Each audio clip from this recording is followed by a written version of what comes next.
what's that use case where, a marketer out there, they're used to using a more general tool, but that this could be more useful?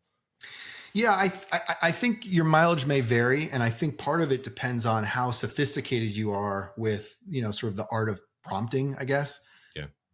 And so, Gemini, I haven't really played with Gemini that much, but certainly ChatGPT and all the related tools and technologies, whether it's on the image side or the video side, we saw Sora come out this week, and it's, mind blowing yet again. Yeah. Yeah. But ultimately, I took the perspective of a very simple approach here, which is we can offer up these chatbots. They sort of know a bit more about marketing because we've told it, hey, we've sort of pre-contextualized MarTech bot. We've told it basically, look, you're a marketing technology person or bot, not person.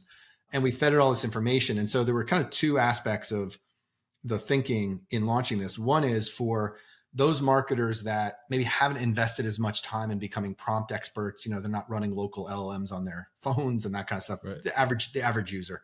And how can we give those people access to a set of tools and a set of capabilities that kind of jumpstart their effort? And so the persona, we call them personas, but the personas, which are sort of mini GPTs, if you will, are things like, hey, a marketing operations expert or an SEO or a technical SEO expert. And it's pre-contextualized. Like we're literally telling the chatbot, hey, you have lots of experience in these specific things. You read these specific blogs. You're an expert in these techniques. And so the user then can just start to ask their questions. They don't need to go in there and do the, hey, ChatGPT, act like a SEO expert, right? They can just start talking to it. And I think what's happened is we've helped some marketers who really didn't know where to start or were fairly unsophisticated in how they were approaching chatbots and not getting good results.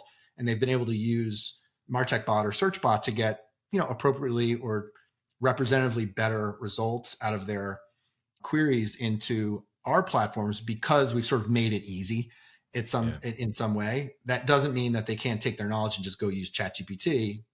I often do because there are some additional capabilities that we just haven't been able to launch yet. But I think it's really, our perspective is always trying to help marketers and connect dots for marketers. And so if we can do that and help them as a byproduct in getting comfortable with using these tools, all the better. So, going directly to Gemini is a fine thing to do if you know what you're doing. But, I just hear so often like, oh, I tried it and it's not a good writer. And it's like, well, how did you prompt it? And do you know what you're really doing? And so I think that was a lot of the philosophy in terms of like, how do we make this thing useful? And, so far so good. I can't say that millions and millions of people are using it, but that was never the mission. Yeah. Yeah. And so